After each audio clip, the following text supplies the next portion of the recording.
How is everyone doing today? Welcome to Jawbreaker Aquatic Life. Today's video is about how to keep a clean and healthy fish tank. A lot of people struggle with maintaining their fish tanks and also run into a lot of diseases, things like that. It's not really hard to keep a fish tank nice and clean and keep healthy fish. It's all about consistency. Now you may see debris flowing around the tank, which is very normal. There's ways to stop that, and that's what we're going to talk about. Check out the Instagram channel.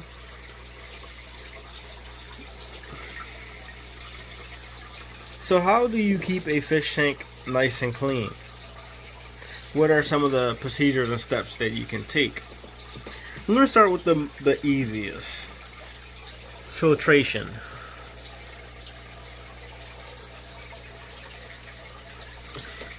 Having a good filter in your tank will keep less poop, less fish food, waste inside of the tank. So this is a 29-gallon tall tank. It has a pump on it that can pump up to 200 gallons of water, and a filter system, which is a whisperer, that can cycle about 30 to 40 gallons of water. This is only 29 gallons. You always want to cycle more gallons of water than what your tank actually has.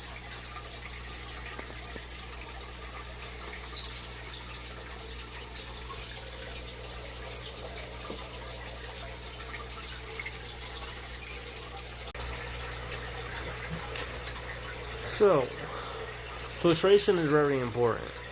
It keeps the tank crystal clear and nice. Sometimes, if you have the wrong filtration inside of your fish tank, you'll get a cloudy or a dirty tank or a lot of debris inside of your tank. There's skimmers and things that you can make to keep the surface of your water clean. Pumps, canister filters, homemade subs, things like that. The next process of keeping your fish tank clean, besides filters and water pumps and homemade devices, is water changes. You always want to do a 25% to 50% water change, depending how big your fish tank is and how many fish you have. With that, you always want to pay attention of your nitrates, nitrites, and ammonia levels in your tank when doing water changes. Water changes will get rid of a lot of leftover food, poop that sits in the bottom of the tank. Also, gravel cleaning, whether you have sand, a mixture of sand and rocks, pebbles, or even dirt. Always want to get in there and suck it up a little. The next is plants. If you have live plants like I do, sometimes the plants, some they rotten out, they die off, and you get a lot of dead plants floating around the tank. This tank here used to be lavish and a lot of plants, but the big dojo loach up top, right there, he likes to uproot them, eat them, and everything else, so the tank does very poor with keeping plants. Right now, I literally only have 2 live plants in here. Don't know what plants to put in here that he won't eat or uproot.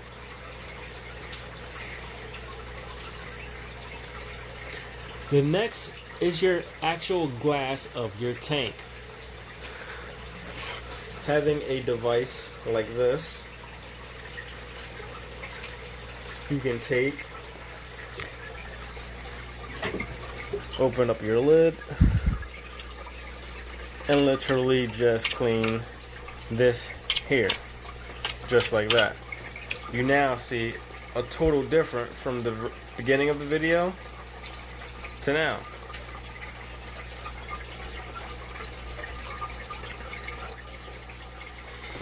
You could do that to the back, the sides, and there's these little magnets with like a a sponge type thing where the sponge area will face in here and the magnet area will face on the outside, and you can wipe side to side all the way down. Those are really good as well, because there's biology, beneficial bacteria that builds up on the glass that can make it look foggy.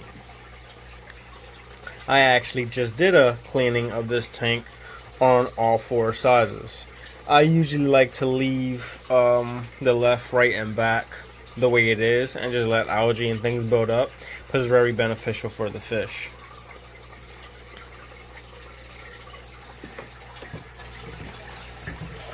These guys haven't eaten yet, so let's go ahead and feed.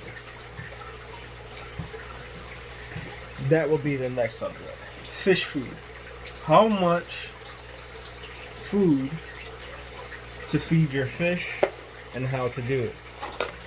I actually have a homemade fish ring that I made that I put all the food in. Now, food will still get all around the tank, but it keeps it mostly in one area. Overfeeding your fish can cause a big mess in your fish tank and have a bunch of leftover fish food. You always want to measure the amount of food you give your fish and make sure it's not too much. So in this tank, I have several fish, and they get several different meals throughout the week.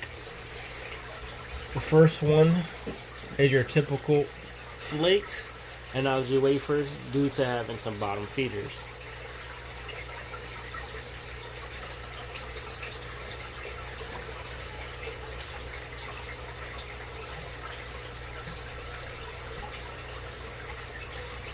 Then it's bloodworms, bug bites, green beans, zucchini, and other vegetables like that.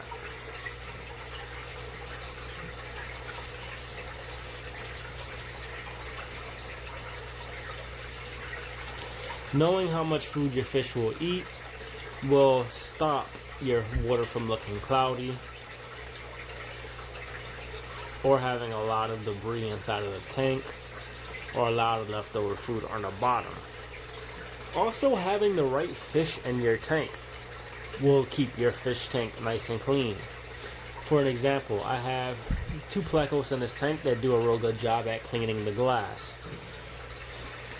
I have 4 cory cats in here that do a good job at getting all the leftover food that sits in the bottom. Now, of course, you don't want to make your cory cats 100% just dumpster of your fish tank.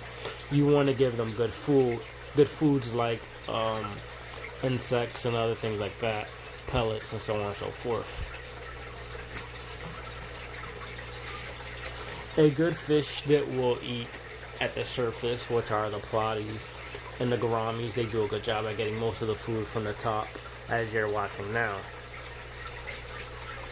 Then betas are scavengers, so whatever bloodworms are mounds in areas where the bigger fish can't get, he does a good job at, well, she does a good job at finding them. And then there's the dildo lips, with a good sense of finding food in some of the weirdest areas, he will get them. So knowing the fish that you have and what level of the tank they eat, surface, the middle, or the bottom. Other than that, there's nothing else really to it to keep your fish tank nice and clean. You can always give less food, have good filtration, water changes at least once or twice a week depending on your levels of your fish tank, scraping your glass, and last but not least, your lighting. If you look in here, I have a lighting. It's pretty grayish and has some algae on it. The tint of that will actually cause your water to look a certain way. I clean mine at least once or twice a month depending on how it starts to make the tank look. So pretty soon I will be doing the cleaning of that. Thank you for viewing. Subscribe.